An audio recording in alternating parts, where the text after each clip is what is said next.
Hello, this is Hope Roski stepping in for Mike Briggs with Briggs on Books. And today I have the pleasure of interviewing author Katherine Magnoli. Katherine, welcome to the show.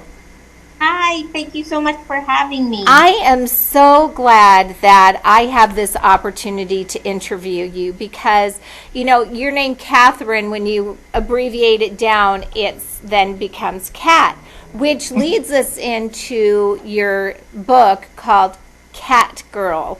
And Cat Girl is a story that I think obviously veers very close to your heart because Kat has a disability, and as we had discussed before, you also have one, and maybe you could talk to the viewers and what you're comfortable with a little bit about what you have endured growing up and how you as the author relate to this character.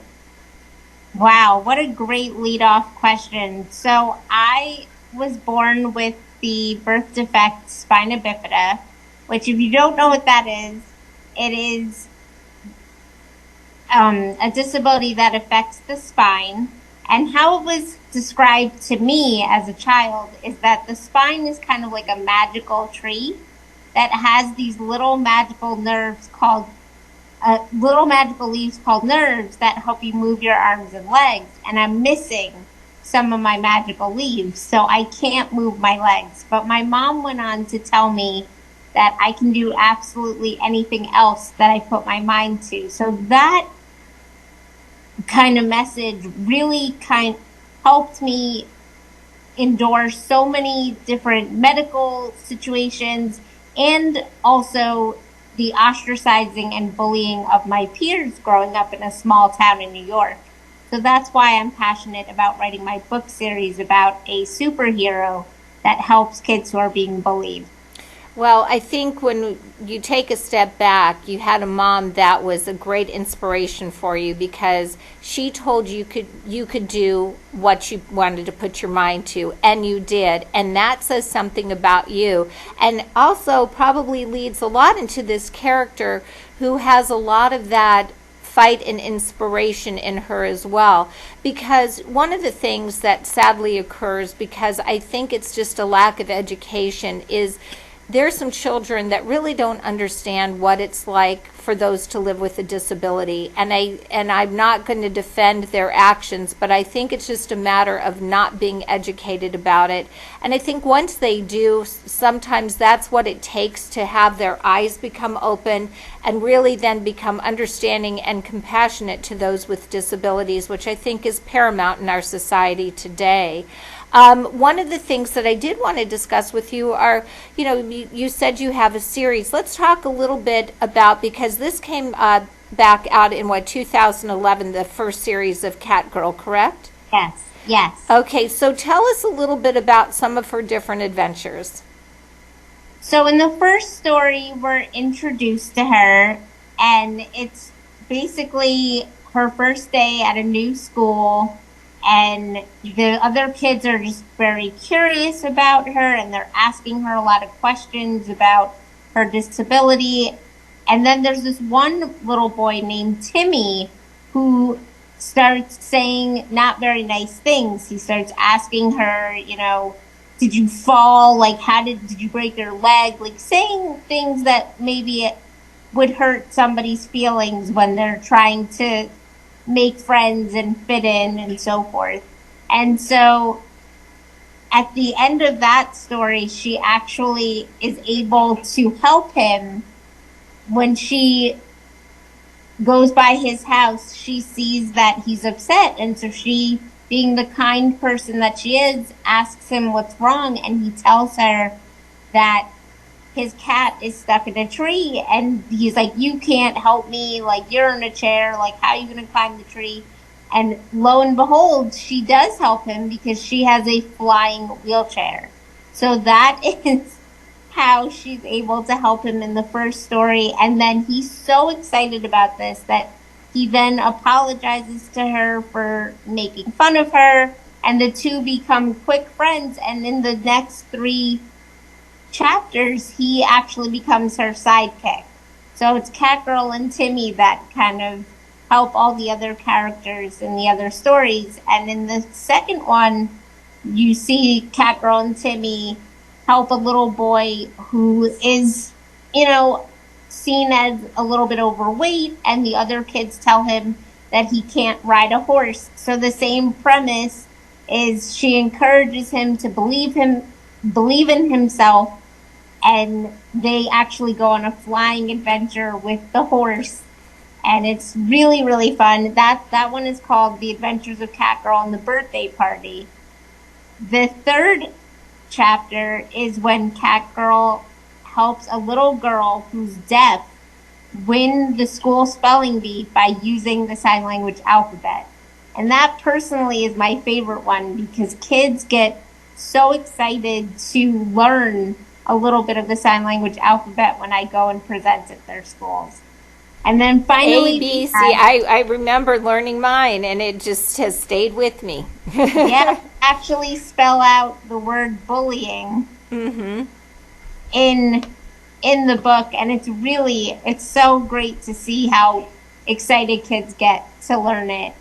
And then in the final edition of The Adventures of Catgirl, we have a story about racial bullying, which unfortunately has become somewhat of an epidemic in this country. And so I really wanted to educate children that we are all, special on the inside, and it doesn't matter what we look like on the outside. Absolutely. So it'll be interesting to see if Catgirl is going to go on more adventures. I mean, if we talk about what today's bullying looks like, we look a great deal at social media. There's such a tremendous amount that's going on in that direction too. So, I mean, there are topics that you could write about. I mean, wouldn't it be a great place to where we wouldn't have to worry about that? But the great thing is that you're helping educate people to have a better understanding and become more compassionate within. Yes, I actually try to stay very on top of all the current events that are going on in the world. And I do have many ideas of where Catgirl's adventures could go. And I just want to make sure that I'm sensitive to all of them.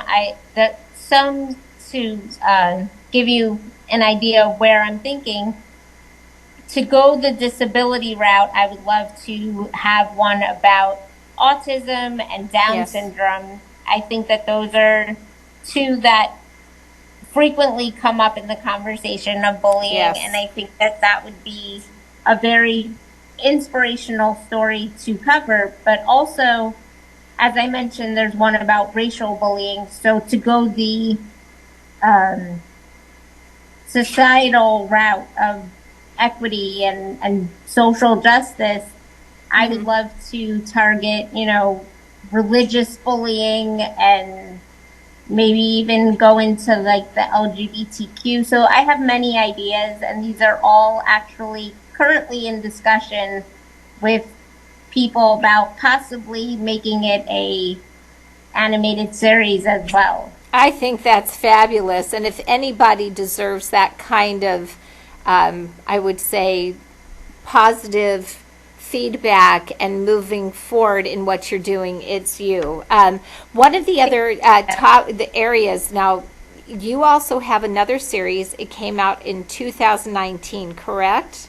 Yes, I do have a chapter book for the older readers that I deal with, and that is called Pete the Private Eye. It is about a blind detective who solves mysteries using his magical cane. And every chapter is a new mystery that he solves. Well, I think that it's great that your main characters are ones that do have disabilities, but it also shows how they're able to overcome and move forward in life, which is great because in today's world, there are opportunities for those with disabilities. You just need to know about it, learn about it. I think it's great. Now, if the viewers out there, and I mean, as a former teacher, I think a book series like this is fantastic. Where can people order your books? Well, I do run my very own nonprofit. So you can go on Catgirl, that's Katgirl, and the word and friends.com.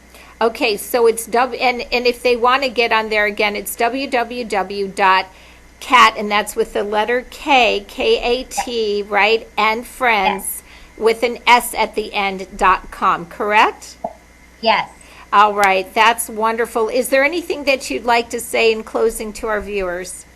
I would just like to thank everyone who's watched this podcast and just know that I know sometimes the topic of disability can be a difficult topic to talk to your children about, but if you have the right resources, like a book or a show, that might be able to break the ice and make it easier for the topic to be discussed. Because kids are extremely curious.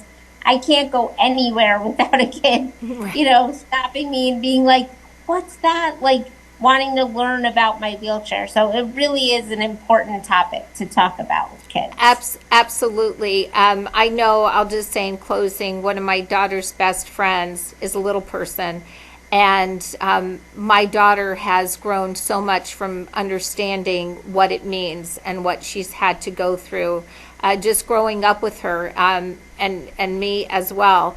And it really, it's humbling to say the least, and it's something that people need to have their eyes open about and a sensitivity to, because everybody may have a little something or a loved one that has a challenge in their life, but the fact that you can overcome and make something positive out of it, I think is, something and a tribute to you right there, Katherine Magnoli. It has just been an absolute pleasure talking with you Thank today. you. You And bet. I wanna thank you for what you said about your daughter because just quickly, I have a nephew who's 4 years old, and every time he sees someone in a wheelchair, he'll say, "Oh, look, it's like Auntie Kat." So it's exposure and representation is vital for people to understand.